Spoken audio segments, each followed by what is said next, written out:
Yesu liziba nangayo, liziba nangaye, uika ukakadi. Hallelujah, hallelujah.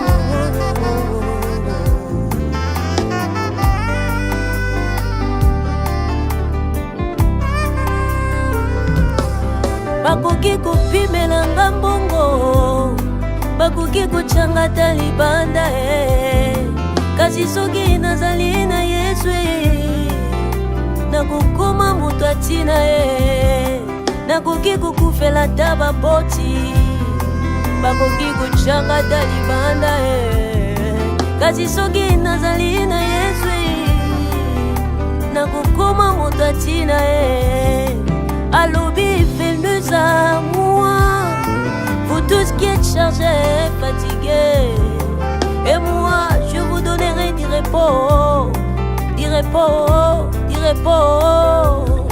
Même si ça tarde mon bien-aimé, même si ça tarde ma bien-aimée, pour qu'elle n'ait qu'aussi bas qui cité oh, restez à ton poste comme à Bakouké. Même si ça tarde mon bien-aimé, même si ça tarde ma bien-aimée oh, Kokene Kosiba Pungoute oh, il est le maître des temps et des circonstances. Yesu azali maina bomoy, même si ezo umela Kosimba kisite zina kakata.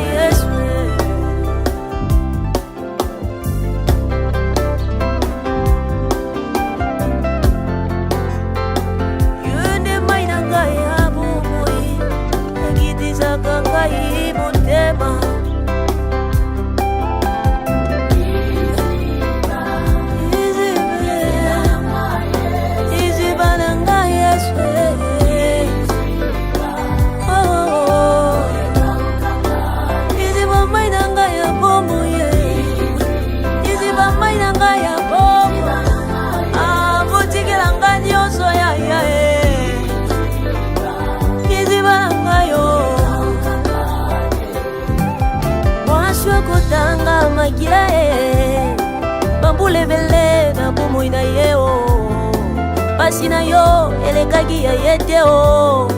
Il est le maître des temps et des circonstances.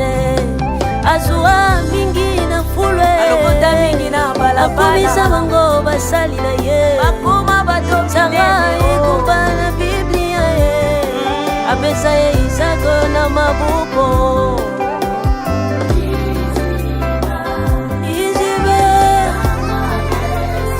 Mainanga ya moyo nizibe opimelanga nyonso Yesu te, opimelanga nyonso papa te bisika nanga ya koyekama niziba mainanga ya komele aswa Mephibosheth na lodiba akodiza ekuna na palais royal Yesu liziba, liziba ngo, Yesu liziba, liziba ngo. Bopi milanga nyonso ya mokili, bobo tulanga ta likolo na se. Kasi soki nazali na Yesu na yebi liziba mainanga ya bomo yeka ukakate.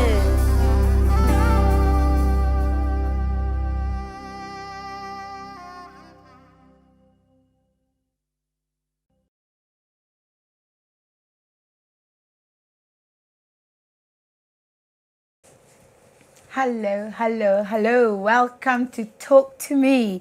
It's Woman of God, Bijoux Ramires, and I welcome you all to another section of Talk to Me. This is the show where we welcome real people with real problems and real issues with real life experiences. It's not about hearsay. It's about how we can raise awareness to help the greater community, to empower ourselves. So I want to welcome you all. Thank you for also welcoming me into your homes. If you can please be kind enough to share this video to your friends, to your families. Tag somebody, invite somebody, tell them Talk to Me is there with Rose Bijoux Ramires. And today I've got really, really wonderful guests. We're going to talk about something that is really important for all of us as a Christian community. If you are able to plaster this video all over your HD TVs, why not? So you can see us in color. We are in Heaven Above Studios, and this is a wonderful studio. I call it the colorful studio, so you can see us even better in higher definition. And we are also on YouTube, Rose Bijoux Ramires YouTube. So if you prefer YouTube, go there. If you are yet to subscribe to my YouTube channel, today I have a gift for 2 people who will subscribe today on my YouTube channel. If you are yet to subscribe, if you've never subscribed before, subscribe, and I will know at the end of the show, I will know who's my new subscriber, and you can have a gift today. So thank you once again for those who are wonderful followers of Talk to Me. Mama Marcelina Ramires and the Christianity Daily team. Regan and RO Management, thank you. Brother Richard, thank you for being here. Women Worshippers in Christ. Maman Immaculée, merci d'être connectée, thank you. Sister Dina Ruth, merci. Maman Ikerne, Maman Joyce, Maman Nicole Mbele, Maman Espérance Bukasa, Pastor David Foley. There's so many of you connected. But today we want to talk about a topic that is really, really important. The topic of tonight's show is why blame the victim. So we are talking about a survivor story. Why blame the victim? I grew up in a community where child abuse was not talked about. I mean, I'm a lot older now. Child abuse was something that people did not talk about. It's a taboo subject. Rape, oh my goodness, does it even exist? People don't talk about that. We pray about things, but we rarely talk about things, even those things that we are praying about. And so today I want us to discuss, it's more about child abuse or rape, if you want to put it all in one. Child abuse mostly, but I want to focus more on the victim. Because if we are not talking about the topic, how are we going to help the victim? A lot of people, they go into victim blaming because A, they want to say this doesn't exist, this doesn't happen. B, they are in 100% denial. They feel the victim is lying because they want to hurt somebody. The victim has got a vendetta set against somebody. So that issue does not exist. So we're just going to deny it.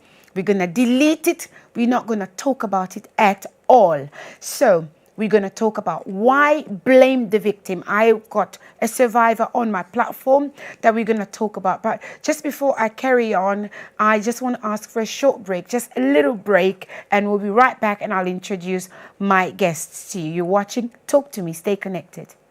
Secure the legacy of the next generation. Hello, my name is Chris Cabert. I'm a financial advisor. Today, I would like to speak to you about the services that I've got to offer. And one of the services that we do offer is life insurance. Yes, life insurance is important, especially when we're looking at what's going on in the world today. We need to be able to have life insurance to protect our loved ones and to secure the legacy of the next generation. We've got other products such as critical illness. Critical illness is for example today if you are diagnosed with diabetes, you can get a lump sum payment that they insure will make sure that they pay to you whilst you're still alive because remember, life insurance is money that's been given when you're no longer around. But critical illness, you benefit. We've got other products such as critical illness. Critical illness is, for example, today if you are diagnosed with diabetes, you can get a lump sum payment that the insurer will make sure that they pay to you whilst you're still alive. Because remember, life insurance is money that's been given when you're no longer around. But critical illness, you benefit. Secure the legacy of the next generation. Hello, my name is Chris Cabert.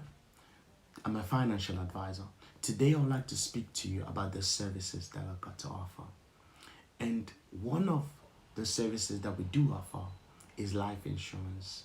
Yes, life insurance is important, especially when we're looking at what's going on in the world today. We need to be able to have life insurance to protect our loved ones and to secure the legacy of the next generation. we've got other products such as critical illness. Critical illness is, for example, today if you were diagnosed with diabetes, you can get a lump sum payment that the insurer will make sure that they pay to you whilst you're still alive. Because remember, life insurance is money that's been given when you're no longer around. But critical illness, you benefit. Hello, welcome back to Talk to Me. So we're back and I hope you shared. I'm still waiting for more of you to share. Irma Sofia, boa tarde, boa noite. God bless you for connecting, Irma Sofia. Do share this video with your friends. My brother Clavier Lukoki, God bless you for connecting. Mama Giselle Matt, God bless you for connecting. So, without further ado, I would like to introduce my guest of tonight to you, both of them. Hello. Hello, good evening. How are you today? I'm very well, thanks. How are you? I'm okay. Welcome to Talk to Me. Thanks for having me. So today we'll be talking to me and I'll be talking to you. Okay, talk to each other. Yes. So how was your trip all the way here to this show today? It was long but good. God Good, kept yeah? us. All ready to talk? Yes, to dish it out. Okay. Just tell our guests your name. Yeah. Just a little bit about your name and perhaps where you've come from all the way to come to this show. Okay, my name is Jessica JULE. Most people call me Jessie.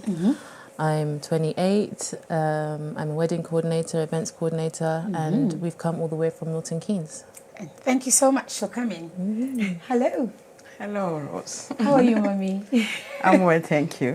Happy to be here. Yeah, I can see. You're very colorful. I like the dress and I love the colors. So just introduce yourself to our guests, your name and who you are, and yes, also where you're coming from. Good evening to everybody. My name is LILIANE JULE, and I'm a pastor and a criminologist, and I'm coming from Milton Keynes. Yep. Milton Keynes in the house. I'm waiting for all the Milton Keynes people to share this video. I want to see more numbers increase of the people watching. God bless you, Sister Lucy, Victoria for being here. Mama Irma Sophia, God bless you all for connecting. Mama Laurette, Mama Jeanne, Mama Giselle, Mama Nicole Mbele. Wow, there's so many of you connected. Mama Esperance Bukasa Ramires. So do continue to share. Now, the people that are here today, we are talking about why blame the victim. It's very, very important to understand that a lot of times people keep silence because they don't know who to talk to. They don't know where to go. So I'm not going to be the one talking a lot today. My guests will be the ones talking and I'll be asking the questions. I want to start with Mama Lily. You've heard she is a criminologist as well as a pastor. So I've really got somebody wonderful to talk to today because I can talk about the church as well as the crime side of things. I hope she is ready for me. My first question to you, first of all, thank you for agreeing to come on the show. What pushed you to really agree to come on this show? Because we were talking on the phone and we talked about that many times the victims aren't supported. They're blamed most of the times. And so what really made you agree to come on this show, first of all, before I carry on? I'll say the first thing that caught my attention was the topic, why blame the victim? I think to me that was something that I have experienced in my life. So I thought I'll come and talk about it because there might be somebody else out there who's being blamed for something that they didn't know. So I can relate to that person and know how they feel. And also I have seen there's a need in our community regarding the subject that we're going to talk about it. So I said, you know, Albert Einstein said, the world is being destroyed not by the people who do evil, but by those who watch and do nothing. Wow, I like that. Can you repeat that? So Einstein said the world is not being destroyed by? The world is being destroyed by not the people who do evil, but by those who watch and do nothing. My goodness. So the people watching doing nothing are also worse than people who are actually doing the evil. They actually did the one that destroying this world. Wow. So I said, I'm not going to sit, watch, and do nothing. I'll stand up and do something. Thank you. Thank you so much. And Jessy, the same question will come to you. I mean, I'll talk to you intermittently, both of you. What prompted you to also agree to come on the show and talk about this topic? What really, inspired you for you to agree to come and talk about this? Similarly to Mum, it's the situation of, number one, I saw the topic, number one, me being a survivor myself, blamed for something that I did not do. It resonated with me. Yes. And I understand that it's a topic that we need to raise awareness on within our community. We don't talk about it enough. We don't do anything about it. We need to talk more about it. So I think it's important that we come on a platform that can push the topic, push the conversation, get people thinking, understanding, and changing their mindset surrounding this topic. Okay. So I'm going to talk to you first. Yeah. You said you're a survivor because we're talking about survivor story. The reason we're talking about the survivor story is not because it's a good bedtime story to listen to. It's because we want to open somebody's mind and understanding to this topic.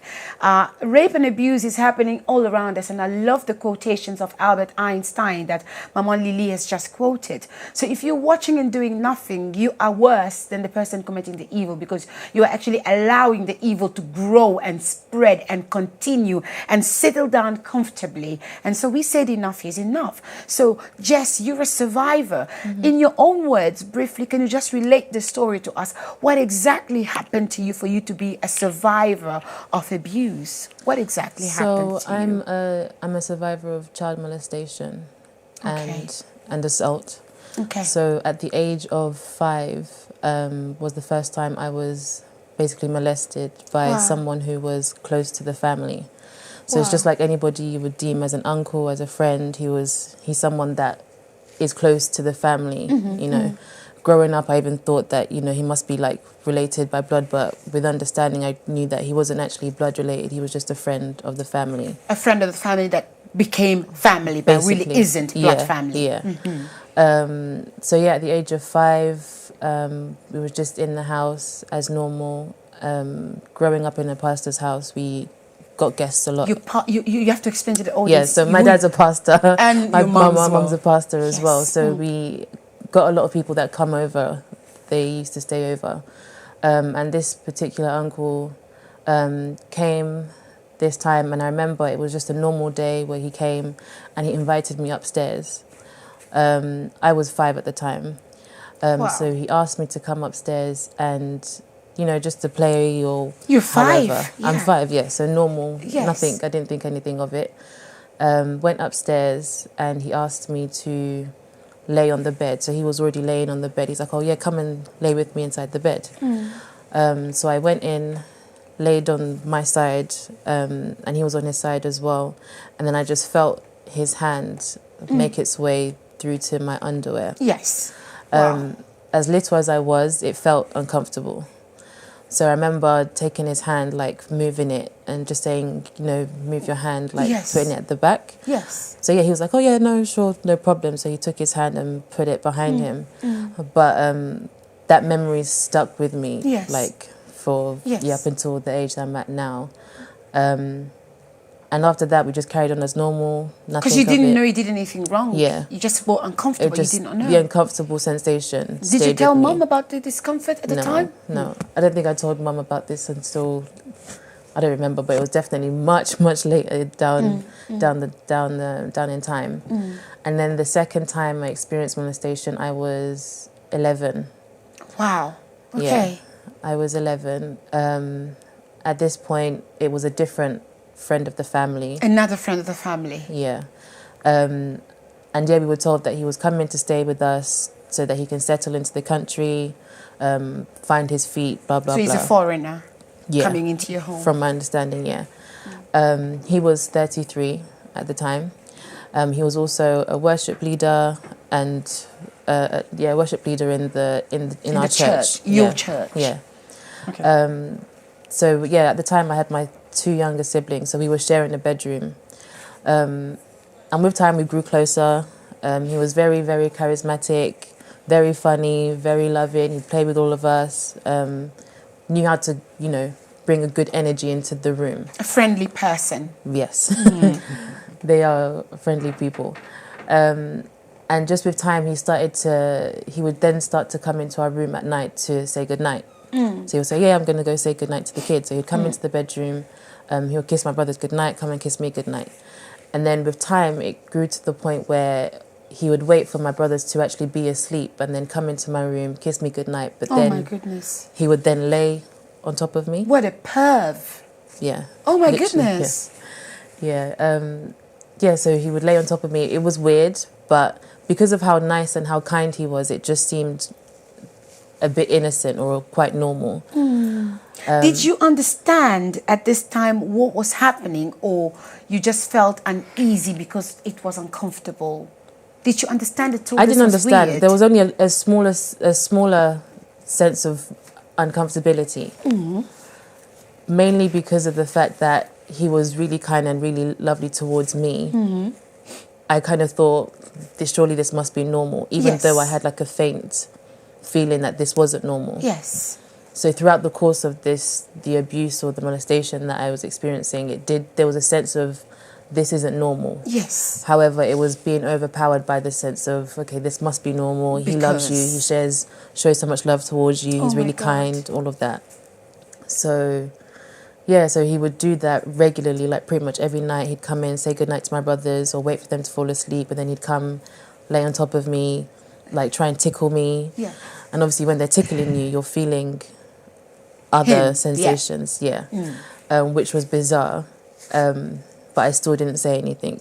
Did you at one point feel that this was a normal routine of good night saying? Yeah. It's your Christian uncle in the house. Yeah. Maybe this is how you're supposed to be tucked into bed. Yeah. Did that feel like it's a routine way to be tucked into bed? Thinking about it now, it definitely got to like, if he wouldn't come one night, it's like, oh, he didn't come and say good night. Yeah. Wow. Not to say, oh, I miss him, but it was just like, I was that used to it. That was your normality. He would come in to say goodnight. And then other things started to happen. For example, we'd be sat at the table eating and he would put his like leg on top of my leg, or even with the family around. Yeah. Mum and dad would be sat at the table. My siblings are there. He'd be there talking as you would. And then I'd just feel like a leg on my leg. That happened a good few times. And if I'm ironing or trying to do something, and because our hallways were quite thin or narrow, he would come by behind me and then try and rub himself behind me. And things gradually got worse in the sense of the first time he ever kissed me on my lips was in my mum and dad's room. Okay. And I remember that vividly because I don't know, it's funny because my mum mentioned this on the show before, but I remember I always had the desire to look older, dress older, kind of thing. Naturally, also, as like the eldest sibling and the only girl, you kind of, you grow a little bit faster, but there was also a sense of wanting to look a bit older. So I remember being in my mum's room and they had a mirror just behind the door, like a dressing table. And I was like getting ready or whatnot. And he peeked through the door and he was like, oh, you look nice. And I was like, oh, thank you. And then he kissed me on the lips. And I was like... You didn't fight him off, no? No. I was just like, okay. But I didn't say anything. But it was just how can I call it? It was quite a significant moment. But then, Jess, this is... it's okay to call you Jess, is it? Sure. Yes. So this is something that... It was pretty much like he had his own girlfriend in the house. He wasn't telling you were his girlfriend, but to him, it was like he's got his girlfriend to have fun with, to play with. Yeah, even he had though his own needs to he satisfy, knew what he was doing, Yeah. but you were just an innocent child. And the whole time you were just feeling this is the norm. He's in the house, we play. So when he finally kissed you, what did you do? Did you still feel you had to tell somebody, or you still didn't think it was enough to tell somebody about it? I didn't even think of those questions. It just seemed strange. Okay. Because these are the things you see between your mum and dad. Yes. But at the same time, there's a programming that's happening in my mind, which they call grooming. Yes, definitely a lot of grooming took place there. Yeah, where I'm thinking, well, he shows love to me, he buys me sweets, a lot of my family know me by like another name, by Naomi, and he would also call me by that name, almost like that sweet kind of name, like This is what we call in Lingala Kindoki. Yeah. Okay, so before I move on to Mom, I just quickly want to ask you, all this was happening, this is a grooming. You guys are watching Talk to Me. Mama Laurette, Maman Jeanne Bilona, Sister Odia, Deborah, if you guys can share this. Sister Antonia by Grace, Deborah, if you can share this. Mama Marcelina Ramires and Papa Lajoie, if you can share this. It's very, very important that we raise awareness. The process of grooming is where the perpetrator makes the victim feel like this is norm. This is the norm. This is normal. This is a good feeling. To the point where the victim does not understand the bad is bad. They think this is a normal thing because she got used to it. And it gets to a point where the victim actually begins to want that, not that it's bad, because they don't know it's bad. So, Jessica, when was the time you finally felt this must be wrong? I have to talk to somebody. What happened to actually want you to tell somebody? Or did you never tell anybody? I never said anything up until my mum came and asked me. Okay. Because she had a dream. So it was going on, and had she never had asked me, it would have gone on for God knows how long. Okay, and you were 13 at the time. It went on for a year and a half. It was just before almost I turned 15. 13. So No. Before you turned 13. Yeah, so it started when I was 11. Okay. And just before turning 13, that's when my mum came and asked me, and I told her. We stopped there for a minute. So people watching, Mama Giselle Mat, Mama Ikerne, I know that many of you watching are mothers, you parents, you fathers, you've got children. Dr. George Balou, Maman Destiny Monique, you have children, you are connected. And a lot of our kids, not a lot of our kids, our children are vulnerable. That's why we talk about child protection is paramount. We need to be alert as parents to look after our children. But how many eyes can a mother have to really see everything that's going on behind the scenes? So this is where the blaming comes in. So when the victim finds out, they blame themselves. But I think even parents, when they find out this, they blame themselves. So I'm going to talk to the mother. You're watching Talk to Me. I have a mother and a daughter on set. So Jess is the daughter. Maman Lily is the mother. Maman Lily, wow. This is... You know, when I was young, I would read about these stories in books. And even then, it's in the books. This is only happening. It's a story in the book that I am reading. It's not real. Or it's a documentary I'm watching. But this was happening under your roof. This was happening under your roof. So tell me, how did you find out, or what made you think that something could be going wrong? I started having dreams during that period. I'll see myself sleeping in bed, then I dream about this guy. You know, when I sleep in my bed, I'll have a dream that is lying right behind me and trying to remove my my underwear. So those dreams kept on going on, you know, for a while. Then I started to, you know, to become concerned. As every servant of God, God gives us gift and He uses us differently. Yes. And me, this was the way that God was using me. So I had that gift of dreams and vision. Yes. Then when I started having those dreams, I've said there is something wrong going on.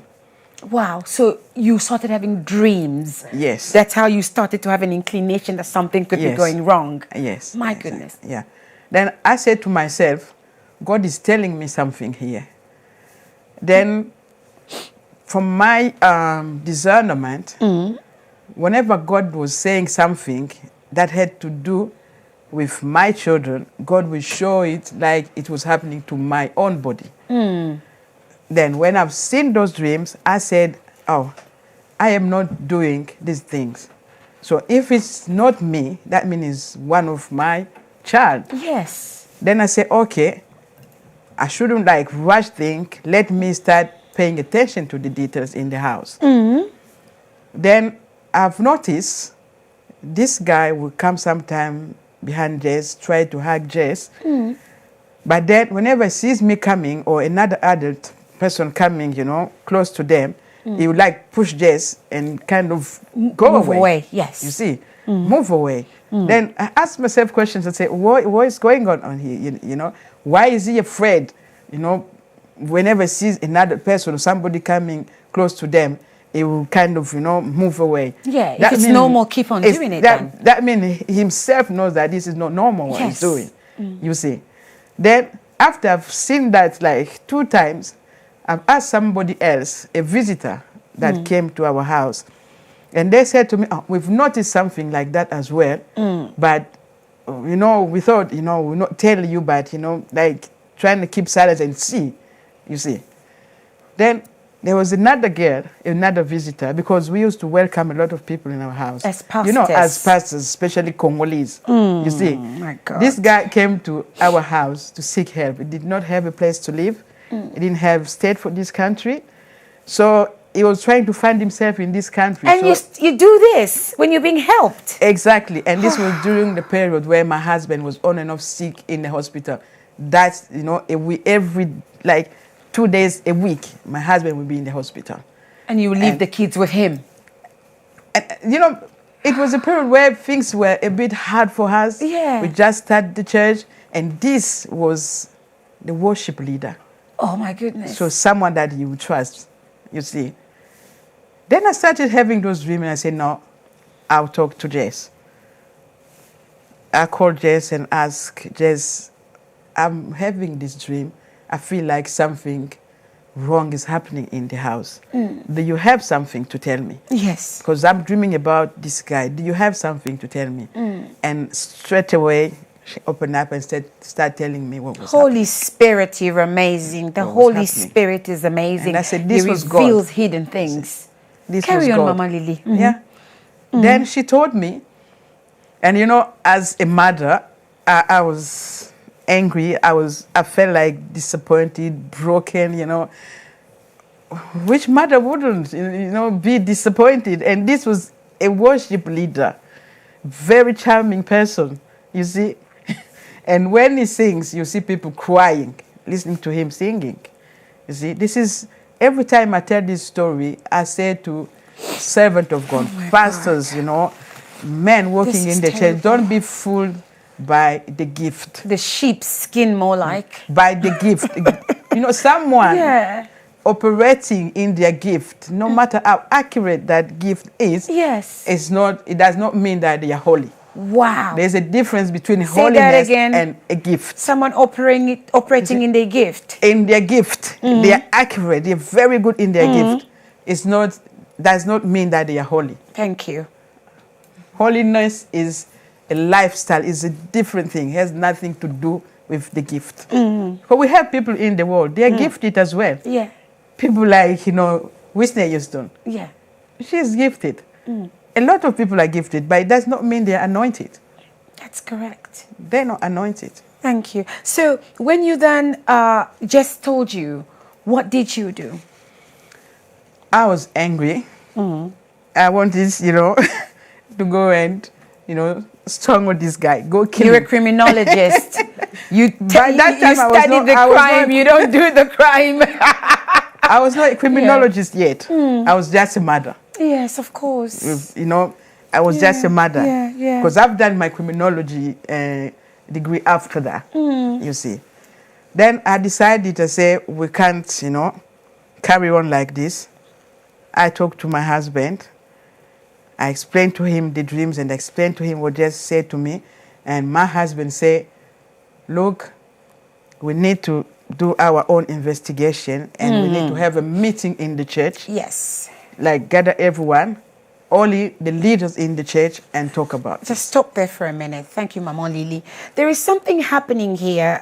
Thank you all for connecting and sharing. Maman Nadine, blessings. Thank you, Maestro René Lokwa. Thank you, those who are connected, for sharing. This is, first of all, Maman Lily said something. As a mother, she got angry. Okay? You know somebody's been abusing your child, and your child has just confessed. she was angry, but I like something else. She believed her daughter straight away. Nowhere in this conversation do I feel Jess has been blamed for this. I don't know if she'll be blamed later, but I haven't yet heard the blame here. Throughout the whole conversation of the dream happening, the Holy Spirit revealing something to Mama Lily, Jess saying, oh, actually, Mom, he's been doing this and that. I haven't heard the word blame here. And I want you to pay really, really, really good attention. The topic today is why blame the victim? A survivor story. A lot of times when victims tell these stories, the first thing that happens from the other people listening is blame. Why did you not tell me? Why did you allow it? African mothers go as far as I've heard this. A child has just told you they are being molested. The first thing you do is tell them they are behaving like a prostitute. That's victim blaming already. So I like the fact that Mama Lily didn't do that. And then another thing you said, you will investigate. Talk to me about that process. Yeah, then my husband, because he was our senior pastor, invited the leaders in the church. And as you know, this is like, how many years now? 15 years ago? Oh, no. Oh, yeah. About 15 years ago that happened. In most of our churches, leaders, all the time, you find only male, amongst leaders. Yeah. We don't have like women it's among still the leaders. happening till today. Until today, yeah. We might have like one or two, but most of the time leaders in the church are male. And in our church as well, it was the same, you see. I was maybe the only woman amongst the leaders, and I was the pastor's wife. So maybe one day we have to come back here and talk about misogynists in the church. There's a lot of misogyny happening in the church, but let me not get started on that one. Let's go on, Mama. So they came in the meeting, and I was asked to tell what had happened. I started explaining, about the dreams that I was having and what Jess told me.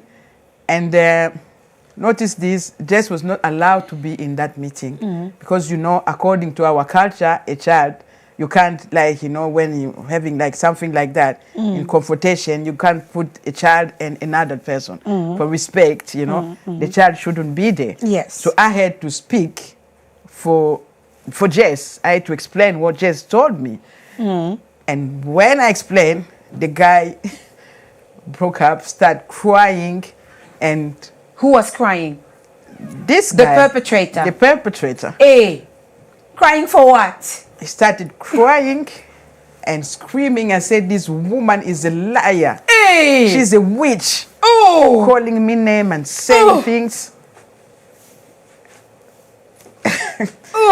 Sometimes whenever I talk about this, I still have this, that scene. I still see the way, it happened, and it still makes me angry. So he denied it in front of the church board? Yes. And he screamed and called you out to be a liar and a witch. A witch. Carry on, Mama. Yes. Then other people, what I think what he did, because he noticed that there was something that was going to happen when they called the meeting. And this guy, I would say, he knew what he was doing. Because in that meeting, when he called me a liar, all the other people that was in that meeting, side up with him. You're a woman. You're a liar. They took his side, and all of them started calling me a liar. Why do you think there and then you were not believed? This, I'll blame it on our culture. Yes, let's carry on. On our culture. Because most of the time, when we're talking about sexual abuse in our culture, it's hard for them to believe a woman. Is it hard to believe, or they just choose not to believe? Both. I think it's both. Yes. It's both. Because according to our culture, men, they portray women like attention seeker. For them, when you come with something like that, you are seeking attention. Wow. They say women sometimes misunderstand situations. For them, it was not like that, but the woman is saying a different thing, you see, according to our culture. And for them, is the woman shouldn't talk in front of men. The woman should keep quiet. Yes. You see. So it was all our culture has got a lot to do in this. But Jesus came to break all the laws that held us bound, that condemned us. And one of those laws is also our traditions. There's a lot of traditions that are holding us bound. We call ourselves set free by Christ as Christians, but we are very much still bound in tradition. So I'm asking myself, are we really set free? Carry on, Mama. So then after he screamed and he blamed you, what happened? I want to know what happened in the end. Yeah, then I suggested, they should call Jess. But everyone there said no, for the matter of respect and thing, we shouldn't call Jess. Then I had another visitor, this time a woman, who also came in this country for the first time and was living in my house, trying, to get a paper and fix everything. But she was 18 and she was noticing everything that was happening in the house. And I said to them, okay, if Jess is too young, let at least call that one. And they say, okay, we're going to allow her to come and say something, but only for 5 minutes. This is the church board. People who are supposed to protect. Wow, carry on. That's another subject. I'll tell you another day the abuse you should come that's back. happening in the church. There's a lot of it in the church. Is dealing with it. This itself is already bullying in the church. You're being bullied into not telling the truth, into not saying what you feel. Exactly. It's already bullying, and that's not right. Carry on. Yeah. And then she came and explained what she was seeing, and she even added more on the top of what Jess told me. Yes. She said, whenever you guys are not in the house, this guy will carry Jess on his legs, and we'll play with Jess, trying, like to tickle Jess and things, but he doesn't do it to me because I am 18, but Jess is younger. He's a pedophile. You see. Then she explained whatever she was seeing going around, and then she was asked to leave. And the guy even, that even cried more. Even more when that girl yes, when that girl came, you see. For her, it's like it was a setup. It was a setup, yeah, that's you it. See. It was a setup. Then, I was hurt that day. I was first sitting on the chair, then I dropped on the floor, sat on the floor, couldn't say anything, and that's how the meeting ended, We couldn't get anything from that meeting. Okay. And they left. Straight away, as they left that meeting, they went to their house and refused to come to church. No. They carry on coming to church, and the guy stayed in my house. Even with all this, you allowed him to live in your house? Even after the meeting, thinking that he was believed. You see, for him, I've said I'm innocent, that woman is a liar, is a witch. In our community, if they call you a witch, that means it's finished. You are done. You are gone. You see. Yeah. So there was another guy there who had information about pedophile, and he was the only one who stood up for me and said to that guy, people who have this problem, they don't know that they have it. Yes. You might be there denying that you did it because you don't know that you have that problem. Yes. Maybe there is something wrong with you. If you tell us the truth, we're going to help you. Thank you. I'm going to pause you there for a minute. Thank you so much, those of you that are connected. You're watching Talk to Me. We are talking about the survivor's story. Why is it that the victim is blamed in the time of sexual abuse? In our African Christian communities, why are the victims not believed? And the reason I brought mother and daughter is because this was happening in the house where Jess lived, and Mama Lily is a mother and a pastor.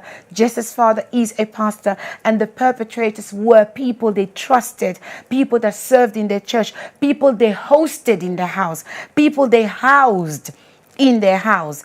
And I can see comments like Malorette said, people were blinded by the man's gift. A lot of times people hide behind a sheep's skin. and so people look at the outer part. They look at how humble you come across, how much you smile, and behind it they do not see the real demon.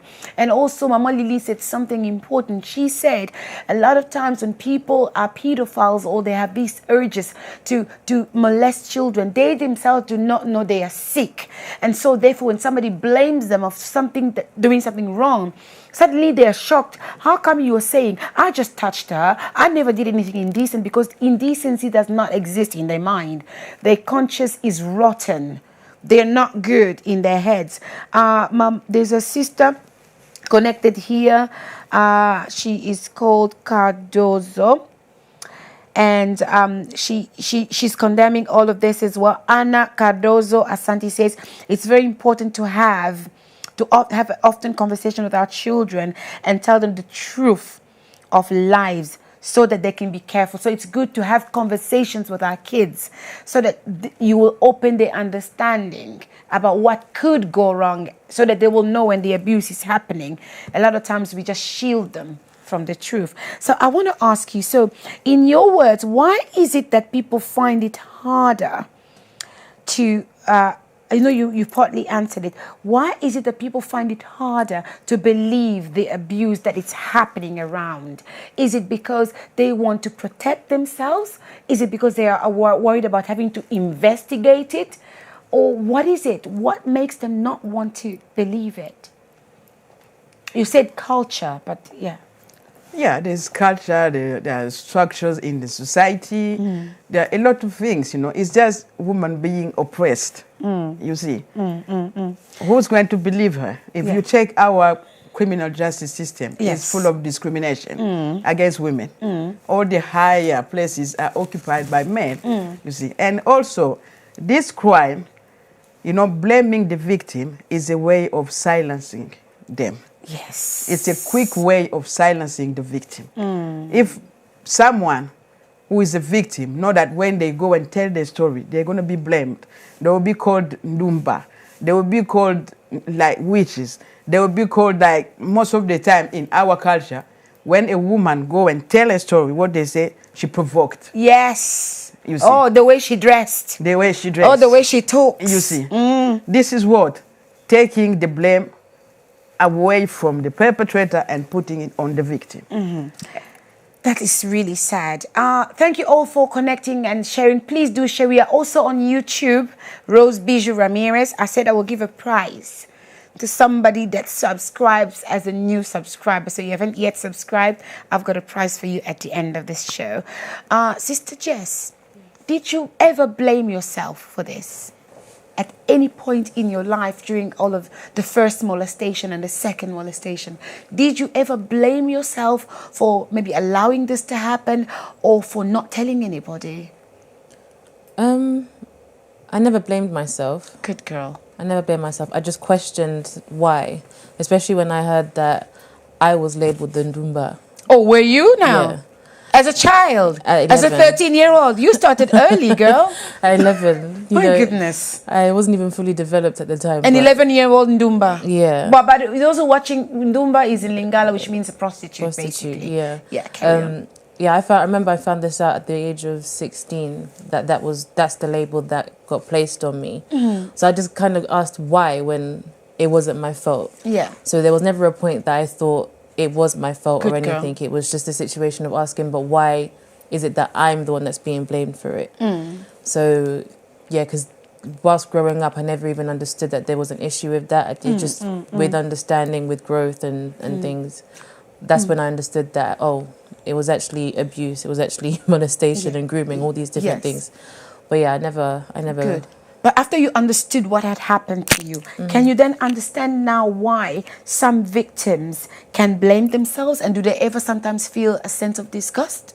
Yeah, for sure. Like, especially for the fact that there's a lot of manipulation and grooming that takes place, you're led to think that you have a part to play in the abuse, as if to say, like you said, whether it's you provoked them or you looked at them in a certain way, how you dressed, or maybe you were too friendly. Yes. You know, these questions, they come to you as a survivor, as a victim, especially when you don't understand what's happened. think that you must have had a part to play in this. Like, he couldn't have just woken up one day and decided to abuse me. Like, what did I do in order for this to happen? So, yeah, after a while, you feel disgusted, you feel dirty, you think back to the way he touched you, Yeah. and you feel I should have stopped it, kind of like well, with time I thought I should have been able to stop it. Like, you think that later on because you now know what it is, but at the time you don't know any better. You're a especially child. as a child. How do you defend yourself of an adult who's 33 who knows what they're doing? Exactly. Especially when you're thinking this this behavior, this experience, I see it between my parents, so it's a normal thing to see. But you're trying to, at that age anyway, you can't build any type of correlation because you're thinking, but I'm a child though, my parents aren't children, so why is it that what I'm seeing between my parents is happening to me? But because you're that young, you're unable to connect the dots. Yes. You see, and I think that's why someone like that, a perpetrator, will prey on someone that is vulnerable, that is innocent, that doesn't have the understanding. To ask questions. Exactly. Yes. So when he do those things, you just think, yeah, he's just showing me love, when all of it is just grooming. Did you ever blame your mother? No. Good. Never. I like this. I feel like you had a good relationship with your parents, enough to feel that they would have protected you straight away had they known. Yeah, I never. Okay. I base that down to the fact that I have a good relationship with my mum. Good. Thank you. Mama Lily, did you blame yourself when you found out that this was happening right under your nose? You didn't see it. She was 5 and then she was 11. Did you ever blame yourself for not spotting the signs? And did you ever? This is a bit tricky, but I never feel like blaming myself, no, but it was anger. And I've just heard say that she felt like blaming herself and everything she said. But after I got the knowledge from the criminology, this abuse, I would say the victim, is normal for the victim to blame themselves. Most victims of sexual abuse, they always blame themselves first. So this is how it is in this abuse, the kind of abuse. Because, it's like this is something that they didn't expect can happen to them, but it has happened. This is kind of a natural, reflex on a human being. When something that you didn't expect happen, the first thing is you blame yourself. You think, how didn't I see this, coming? You see. And as a child, she couldn't blame herself because she didn't understand it. And now that as she was growing, she started blaming herself because she started to understand what was happening. But it's not just because she was growing. But you see, most victims of sexual abuse, when it happened, they don't tell anyone. Yes. They keep silence. They keep it for themselves because they're scared of being shamed. This is their private part that has been violated, you see. Who will be comfortable talking about it? And it's kind of the natural reflex for them to kind of, experience emotional numbness. They keep quiet, they're in shock, and they keep it. And especially because it's hard to convince people, because most of these perpetrators of sexual abuse, they're very charming. They're very in the community. Exactly, very kind, very generous. So these are the people that, and most of the time, the children who are being abused, they are being abused by someone who's very close to the family. Someone they know. Someone they know. 89% of women who have been, sexually abused is from someone they know. And for children, it's someone that live in the same house, a family friend, a family member, the blood related, or someone very close, or their neighbor. You see, how do you go and tell people, and how are people going to believe you if this person is very charming? Because they calculate what they do and they prepare it. You see. So I've really never blamed myself. And now that I got the right information about this kind of abuse, these, crimes, I start to understand a lot about what is happening. You see, what has happened. Why didn't she say at that time? You see, even in the church, or even there's this church in Australia. the pastor of that church was abusing children in the church. Yeah. There was one of them who was abused when he was 5, but now is over 65. This Yeah. is when he started to talk about it. It's only now the guy started talking about it. But this is something that had happened when he was 5. So why is it that in the church, it's supposed to be the place where it's a place of refuge? We run there for safety, for security. But why is it that it is in the church that people are mostly to be attacked the most when you talk about abuse? Why? Because I would feel that in the church, evil should be shunned and shut up and deleted. So when something ginormous like this is happening in the church, the whole church should stand up and say this is wrong. But why is it that it's cajoled in the church and it's covered up in the church? Why? First of all, I always say, don't expect zero evil in the church. Okay. Because a church is like hospital. People who are sick, they go to hospital. People who have problem, they go in church. So normal to find some evil in the church. Even Jesus, he only had 12 disciples, but one of them was evil. You see, you will find bad people in the church because they're coming so that they can be changed. You see. Yes, I know, but one Yes. person is evil, but the And- rest of us in the church aren't. So when evil is happening, why are we not dealing with it? You know, the church, I would say the church, after my research, I come to a conclusion that the church is in denial. Thank you very much. I agree with that one. These things are happening in the church. And most leaders in the church, they know these things are happening, but they cover it up. Are they protecting the church? Exactly, because this is a holy place. They think, how do you go and tell something like this, that a holy place has been defiled? They're scared of losing members. They're scared of bad reputation. So they sacrifice See. a Jessica somewhere to keep the church name holy. Exactly. And believe me, Bijoux, I've been talking to children who are churchgoer with parents as pastors or leaders in the church. You will be surprised that if you take just 2 families, one of them experiences abuse, sexual abuse, and from the people who are in the church or in their house. Thank you so much. But the church cover it up because they're trying to protect their reputation. They cover it up, and it's not just in black people church. It's in all the churches, and as Catholic is #1. We got Catholic, they're involved in this. If you go, check, survey and thing, you will find Catholic are in there, Methodists are in there, Baptists, Mormon, even the Way, or Branamis, Pentecostals, they're all in there.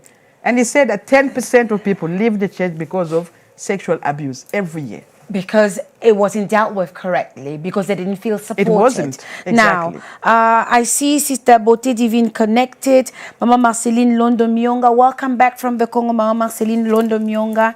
May God comfort the entire family. God bless you for being here. I want to understand, now that you're a criminologist, when Jess told you about the abuse at the time, had you been a criminologist, what would you have done differently that you didn't do then? Because the story is you spoke to Jess, you spoke to your husband, then you spoke to the church board. I haven't heard the police at that stage. I haven't heard the police being involved. I haven't heard the police questioning the man. I'm talking about the meeting, you being accused of being a witch, Jess being accused of being a prostitute. Now that you're a criminologist, what would you have done differently for someone watching us who's a victim, who's a survivor? I would say to them, seek help. Because what we didn't do then is affecting us today. You see, we thought we were going to deal with it in the way that church deal with things. In the spiritual way. Exactly. Not knowing that these things will affect you spiritually and physically. Because most people, thank God, Jess, it didn't get to the point of being raped for Jess. Yeah. But if someone get raped, what happened is they start experiencing behavior problem. You see. they will go like start abusing substance because they want to suffer forget. depression and anxiety because of the fear around them. Who can they trust? They lose trust in anybody. Yeah. You see. So what I would have done if I was then a criminologist, God knows everything, you see. But I would have got the police involved. But I'll tell you, if you have someone who's going through that, don't get the police involved without asking them. Yes. Can you please face the camera You when see? you're talking? Don't This is get the somebody- police involved without asking them. Because ask the victim, how do they want to deal with it, and show them, you know, what is available for them Yes, for support. and give them the choice. Because sometimes the victim is not ready to report it. So you can damage them. Yes. Sometimes the victim is not ready to talk about it. Give them time, because these abuse are serious. They damage people psychologically and physically. There are people until today, they were abused like when they were small, but they have pain all over their body, physical pain. They're suffering that. Some of them, I know this girl, you know, she was abused by the father's brother. This girl will go and start eating, you know, how you call it, you know, on the wall, the papers. Cement. Like cement, yes. That's depression. The child is distressed. Yeah, she'll dig on the wall and eat it. What about these kids who You like see. to eat sand? In Africa, you see some very peculiar behavior a child is exhibiting because maybe they're trying to run away from the abuse. A lot of children, they show like problem in their behavior because they experience, you know, sexual abuse, but they didn't tell anyone. So check your child behavior. If you see something that's not normal, get a psychologist involved. Yeah. They would tell you, why is the child behaving like Yeah, that? You see. You see. Okay. I would have get psychologists involved and get the police involved, because in the police force, they have special, you know, people who are well trained, who will support Special you from victims the time. unit. Yes, who will support you from the time that you report until the you know, the perpetrator will be convinced. You see, until they arrest him or they fine him. So, and also, we got our organization. So I'm going Yoka. to talk about that now. Yeah, Yeah, exactly. So what we're talking about help now. You said you would have done differently. You would have got the police, the psychologist. So I want to talk about this with Jessica. So after all that happened to you, and you felt that there isn't enough help there for victims, and then you decided to create this movement you called Yoka. Can you just explain why is that and what the movement can actually do? Yeah, so the idea came to me last year. There was an outbreak on Twitter where people just started talking about their sexual abuse experiences. They would just put a random phrase that says... Is it like Me Too, when the Me Too system came out? Me Too's been out for a while, a little while. Okay. But it was just random in the middle of, like, as we had the pandemic and stuff. Yeah, I don't yeah. know what it was, but something just triggered where people started relaying their experiences, and they would just write, I was 10, I was 15, I was 5. And that kind of raised the thought in my mind about my own experience of what I went through and how we don't talk about it in our community. And it was a really heavy burden on my heart. Like, I thought, this is a serious issue, and I know like countless people that have been in similar shoes as myself. So I just put a notice out on Twitter to say, yeah, we need to start talking about this. We shouldn't be silent about it. It's time to actually listen to the stories of those that have gone through sexual abuse. Yes. So yeah, we did that, and a group of Congolese women, there's about 14 of us in different areas of the world, we came together and to start a movement that allows survivors to be heard, to What's be the supported. name of the movement? It's called Yoka. What does Yoka stand for? It means listen or hear in Lingala. And the movement focuses on sexual abuse in the Congolese community. So yeah, we just saw that there was a gap in this area. There's, you know, there is the Me Too movement like you spoke about. There's various movements and things that go on, but there's nothing in our community that deals with this issue, that addresses it, that supports survivors, that holds these perpetrators accountable. It's just brushed under the rug. We don't talk about it enough. So do you think your organization can help the victims come forward in order to call out on abuse and have the perpetrators be held accountable? yeah, well, in the team, we have people that have the experience, the knowledge. We've got Like you lawyers. got Mama, the criminologist. Mama already, she's with us. We've got lawyers. We have a psychologist. We have like people that are well-rounded in the subject. And for us, we've made it our duty to support victims and survivors to the best that we can to get support. Like Mum is saying, if it means that they just want a listening ear for someone to hear their story, oftentimes that is the case. They just want to be heard. And then the next steps, whether it's to take legal action, whether they want therapy, we're there to guide them to those resources in their local area. Let's talk about therapy for a little bit. Yeah. Guys, you're watching Talk to Me. We're talking about the survivor story. Why blame the victim in case of sexual abuse? We're going to be finishing very soon, but there's a few points I'd like us to cover here. Therapy. That is something that isn't really talked about in the African Christian community. Yeah. In the Christian community, already therapy is like, what's that? And then you add African on top of it. Then you add Congolese on top of it. Then counseling therapy disappears. So how are you going to encourage people to go for therapy when therapy is non-existent in our community? It starts with educating our community on what therapy actually is. We have this notion that therapy is just for someone that's gone mad, like crazy. That's it. You've gone mad. That's why you've gone to see a therapist.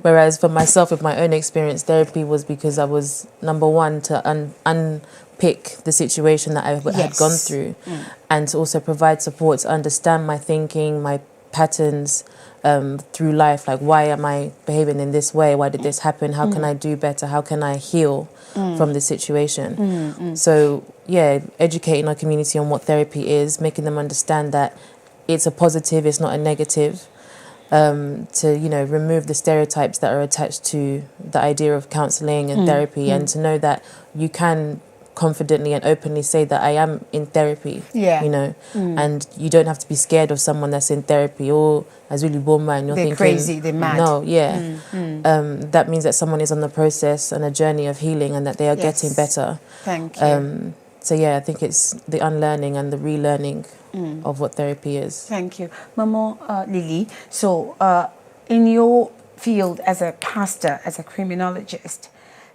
I know as a criminologist you would believe in counseling and therapy. So I would like you to explain to me what are the coping strategies that, you know, sexual abuse people can actually go through, as sexual abuse. Now talk to me as your field as a criminologist, and we're going to talk about you as a pastor in a minute. What are the coping strategies that the sex abuse victims can actually go for to help them? Yeah, to help them, I will advise them, first of all, being able to talk about something bad that happened to you is the beginning of healing. Yes. Because keeping it inside, we just keep on eating you inside, and you experience more anxiety and depression. You see, as you open up, you start to release what is inside you, you're becoming free. Yes. Will set you free. There is also talk to someone that you love, you trust. I'm sure there is someone around your life that you trust. There's always someone, like a friend, that you can talk to. But people are worried about being called names and being labeled. They're worried about one day they may not get married because somebody will call them damaged goods. There are organizations that will not go and tell people what you experience. If you don't talk to people from your community, there are other communities who don't know your family, don't know your surrounding that you can talk to. Thank you. Or call us. Call Yoka. Call Yoka, you will get help, you see. There is also, do what makes you feel safe. Yes. Do what makes you feel safe. Don't mind what people say around you, don't mind what people think. What makes you feel safe is what you do, you see. Okay. There is also, you can join like a class of dancing or physical exercise. It releases pressure from you. Yeah. It helps a lot, you see. Find a hobby. Yeah, find a hobby. Occupy yourself and stop blaming yourself, because this is another thing that push people down and make them start abusing substance. Tell yourself that it was not your fault. Thank you. Tell yourself, it's not forgive your fault. yourself. It's not your fault. It's the perpetrator's fault. You see, forgive yourself. Believe in yourself that you didn't do anything wrong. They did something wrong. You see, that will help you as well. Coping strategies for families, because this happened to carry on. I just wanted to add another thing. in the situation where maybe someone is struggling to find someone to open up to speak to, I think journaling also is helpful, because journaling, like holding a diary. Having a diary to write, you know, writing your thoughts, your feelings, whatever comes to you. It's another way of releasing the emotions that you have within yourself. As it's a Christian platform, you know, whether it means reading the Bible alongside that, it definitely helps to just to release what's within you. Because oftentimes, sometimes you can struggle to find someone that you trust, you know, and you want to go to an organisation, but you don't know where just yet. Just between the time in which you're about to go, journaling can help to alleviate that stress, the anxiety, that sad feeling.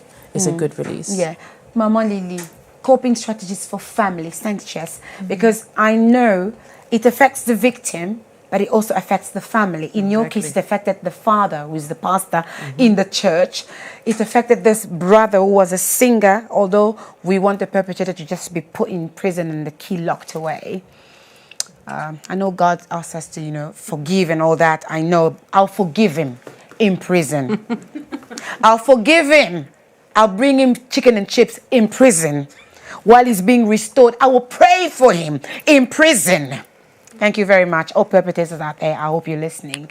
So, but then this was affecting the pastor, the daughter, the mother. How does the family cope? As a family, what are the coping strategies for the family while you want to support this victim?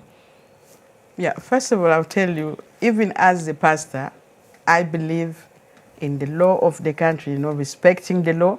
And I believe, because it is in the Bible, in Romans 13, the Bible says magistrates are servants of God for our good. Amen. You see? So taking someone to court is not like you are sinning, no. The Bible called magistrates servant of God. So you're not sinning. Even if he's in the prison, go and give him chips. Yes, it's right. In prison. You see?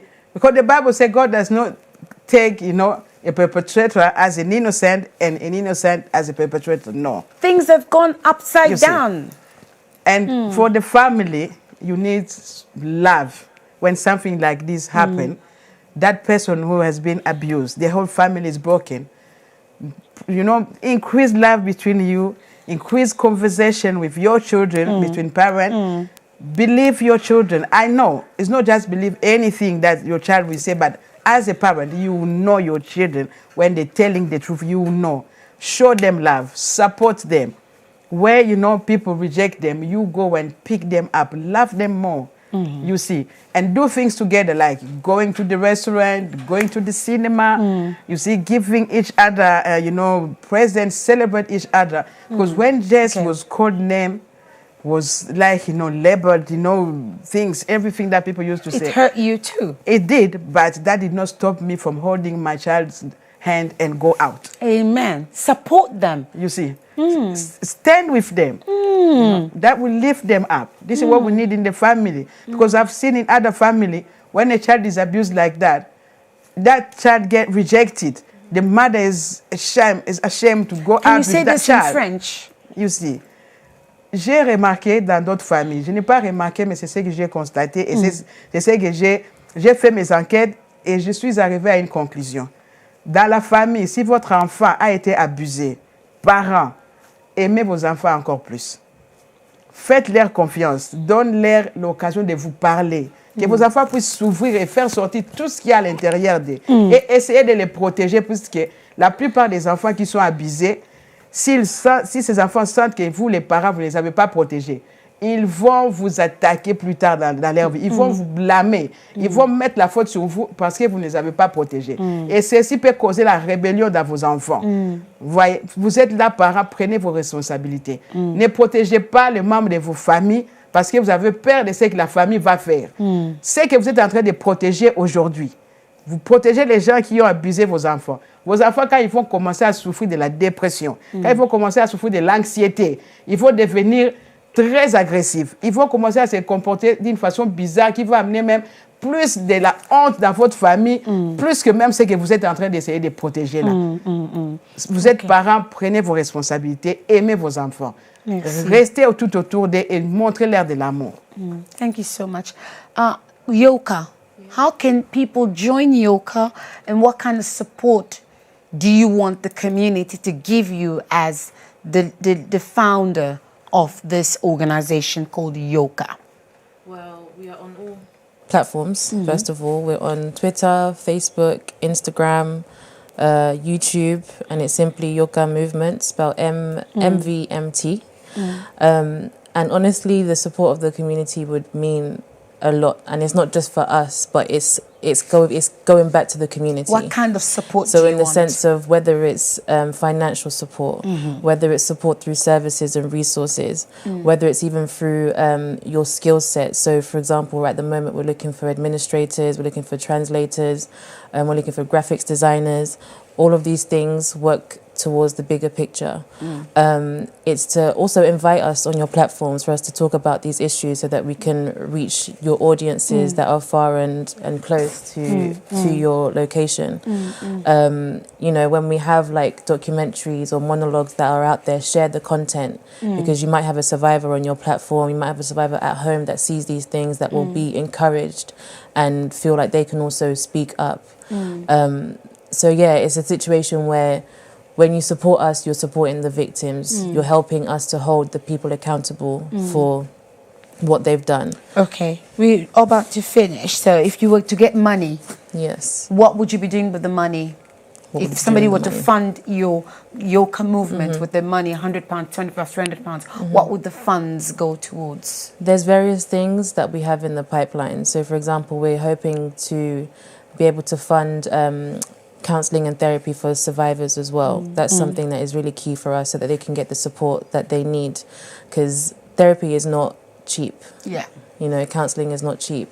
So if we can get the support of those that are qualified, that are professionals, that can support survivors, that would be helpful. It would also help to fund solicitors, for example, that can provide legal support to these survivors. It will go towards the resources that we need for the documentaries that we want to put out there. Thank you. For the events, the workshops, the seminars that we want to be able to hold in the churches, in our community. We want to actually go out there and speak. These things cost money. The resources, the leaflets, you know, the printouts, they cost money. And of course, you know, we are just normal average people that have seen a need, that are passionate. So yeah, financial support would go to these various activities. Thank you. Mama Lily, before we finish, I want you to give one last advice to the church community, because we are Christians and we've spoken about the church a lot. I'm a born-again Christian, been in the church all my life, but there's a lot of things I disagree with, the way the church handles things. And I'm one of those very outspoken women. I've been outspoken since I was a child. My father taught me, you don't like something, you talk about it, you speak out.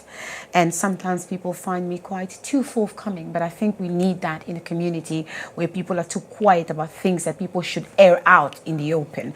So there's a lot of things I disagree with, like why we don't talk about sexual abuse. There's a lot of reasons why they do it, but there's a lot of reasons why they should not do it, because it's killing people. Now, what advice can you give the church community as to how they can support the victims of sexual abuse as a pastor? Yeah, as a pastor, I'll say to my fellow pastors, organize a team for safeguarding in the church. Safeguarding, don't get me started. That's another topic for Talk to Me. Is there safeguarding in your church? Kids come in the church, they eat sweets and crisps in the corner of the church somewhere. Exactly. Somebody looking after them is another 14-year-old. I'm sorry, another 14-year-old. They think Sunday school is buying sweets and chips for the kids. But, you know, safeguarding is making sure no perpetrator touches your kids when they go to the toilet. Yes. I'm sorry, don't get me started on that, but Mama, go on. If These at things the get me moment, worked up.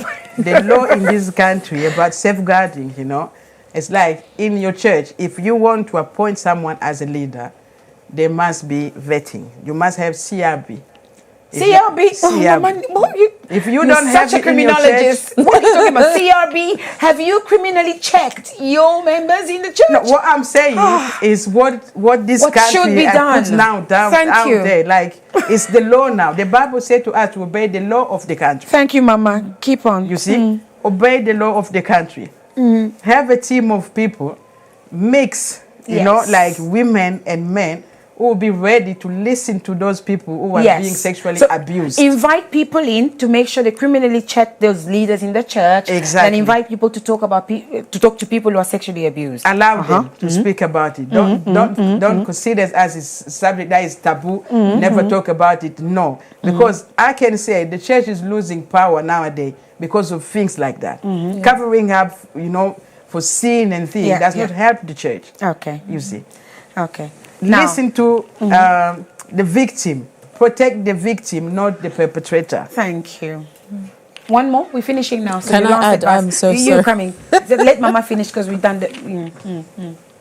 You done? I think she can take Okay, your over. final advice. Look at that camera and Yeah, just for the church. advise the church and the victim so we can finish here. For the church, I would also add that take these situations to legal authorities. So outside of the meetings that you would do in your board, you know, amongst your leadership teams, take it to the police, take it to social services, actually get it dealt with in a way that is justified, that it makes sense and it helps the survivor to actually heal properly. Because just doing a little court meeting in the church isn't what the church was meant for. You're not meant to be a place of judgment, you know. That's what I would say to the church. And I'd say also support the survivors. Even when there's investigations going, offer them support, offer them advice in whichever way they need. And for survivors, if you are there, you're not alone. There's many, many of us. There is hope. There are brighter days ahead for you. There is, you know, our team here, Yoga Movement, that are here to support someone like you. Healing is not too far away. You can be healed from the situation. And again, you know, God is a healer as well. He's able to heal those wounds. And yeah, you know, stand strong and know that you can rise from a situation like this. There's, you know, different coping mechanisms that we've said you can do. There's journaling, there's counseling, therapy, there's meditation on the word that can help you rise from that situation and become better. Thank you so much, Jess. Wow. I wish we could stay and talk longer, but that's why we need events, so we can talk longer and invite more people. So thank you, Jessica, for coming and for sharing your story. Thank you, Mama Lily, for coming and sharing your story and advice. Yoka Movement is available on Facebook.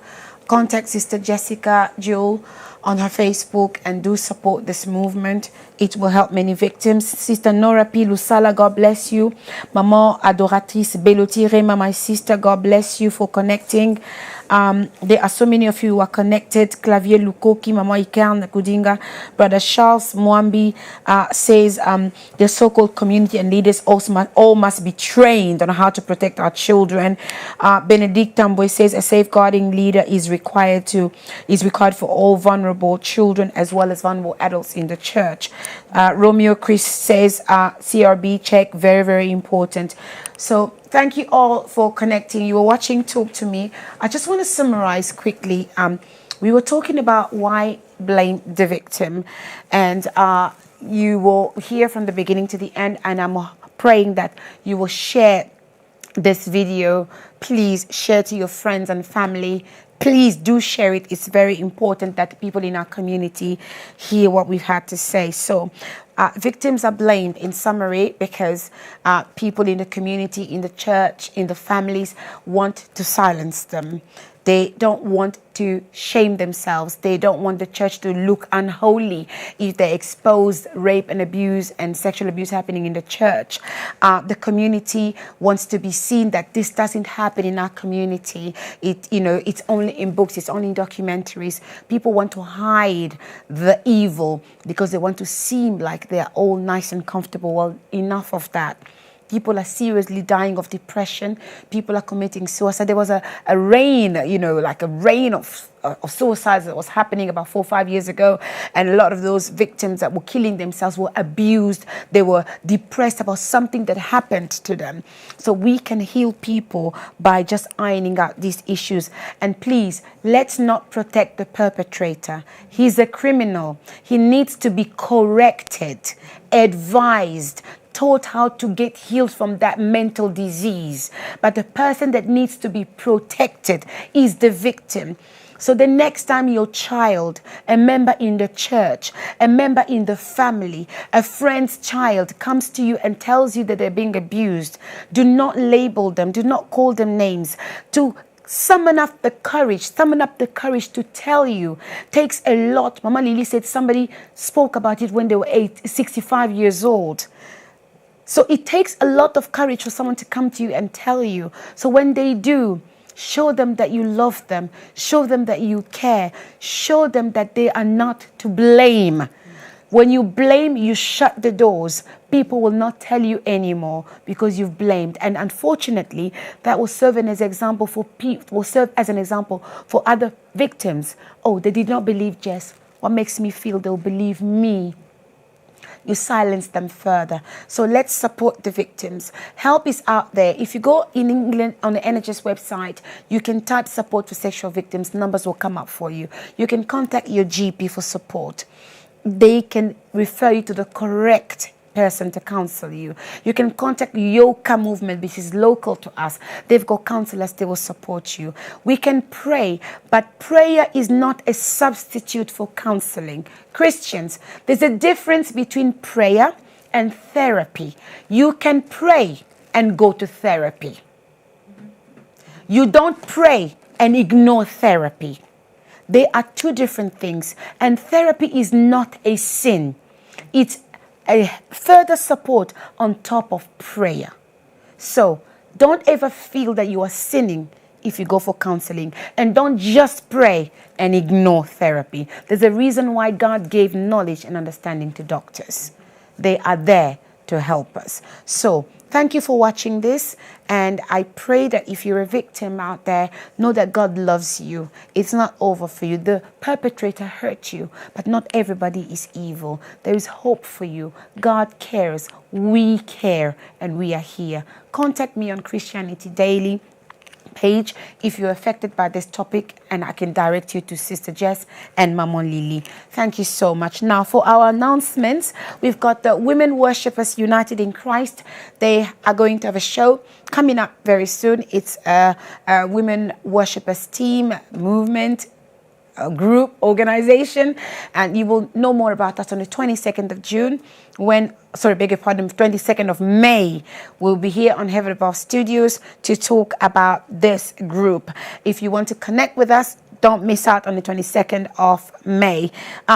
If you want your flyers done, we've got Dove Graphics that does wonderful flyers. If you want your pictures taken, we've got Dodo Sabata Photography. So contact me on my page and I'll give you the links.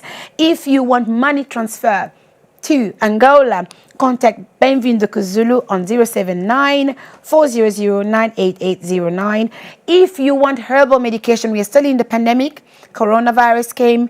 It's still lingering somewhere there. By God's grace, we are still alive. If you want herbal remedies to keep you, your immune system nice and strong, contact Mama Marcelina Ramires on 074-022-69583. I want to thank all my sponsors. GRF 5 sur 5. God bless you, Brother Eddie Matad, and Heaven Above Studios. God bless you for this wonderful platform. It costs a lot of money for me to be here, so this session is actually sponsored by Heaven Above Studios. So just a small fee I pay. I could never afford him. This is too expensive a platform, but he helps the community by allowing me to be here. So if you wish to contact me, I'm on Twitter. I'm on YouTube as Rose Bijoux Ramires. Go and like and subscribe my YouTube channel. Until next time, be encouraged, be uplifted, and be blessed. So thank you, Sister Jess. Thank you, Mama Lily. Let's say goodbye to them. Bye-bye.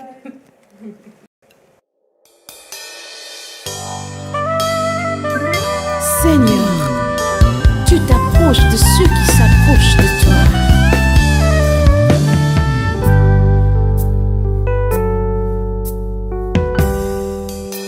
Je viens auprès de toi, je viens devant ton trône pour te donner mon cœur. Fais de moi ce que tu voudras. Je viens auprès de toi, je viens devant ton trône pour te donner mon cœur. Fais de moi ce que tu voudras. Car tu es Dieu, tu es Dieu, car tu es Dieu, car tu es Dieu, tu es Dieu tout puissant. Je viens auprès de toi, fais de moi ce que tu voudras. Car tu es Dieu, car tu es Dieu, tu es Dieu, car tu es Dieu, tu es Dieu tout puissant. Je viens auprès de toi, fais de moi ce que tu voudras. J'ai entendu dire, tu guéris les malades. J'ai entendu dire, tu changes les situations. J'ai entendu dire, tu brises toutes les chaînes. Me voici devant toi. Mon cœur t'adore, mon cœur t'adore, mon cœur t'élève, mon cœur t'élève, mon cœur t'adore, Jésus. Je viens, fais de moi ce que tu voudras. Mon cœur t'adore, oui mon cœur t'élève, mon cœur t'élève, mon cœur t'adore. Comme Anna, je viens, fais de moi ce que tu voudras. J'ai entendu dire, tu guéris les aveugles. J'ai entendu dire, tu bénis les orphelins. J'ai entendu dire, tu brises les montagnes. Me voici devant toi. Mon cœur, oui mon cœur t'adore, mon cœur t'élève, mon cœur t'adore. Comme Bartimée, je viens, je me prosterne devant toi. Mon cœur t'adore, oui mon cœur te loue, mon cœur t'élève, mon cœur t'adore. Je viens devant toi, fais de moi ce que tu voudras. J'ai entendu dire, tu délivres les captives. J'ai entendu dire, tu opères par le feu. J'ai entendu dire, tu es le chemin, la vie, la vérité. Me voici devant toi, Yahweh. Descends ta gloire, descends ta gloire, Yahweh. Dans nos maisons, oui, dans nos églises.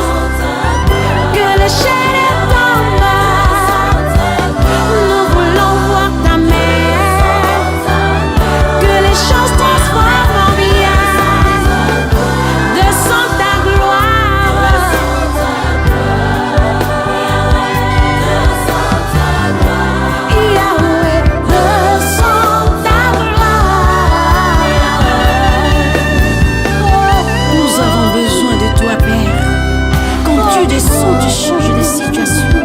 Des chaînes tombent, des sourds tombent, des muets parlent. Béni soit le nom de Jésus.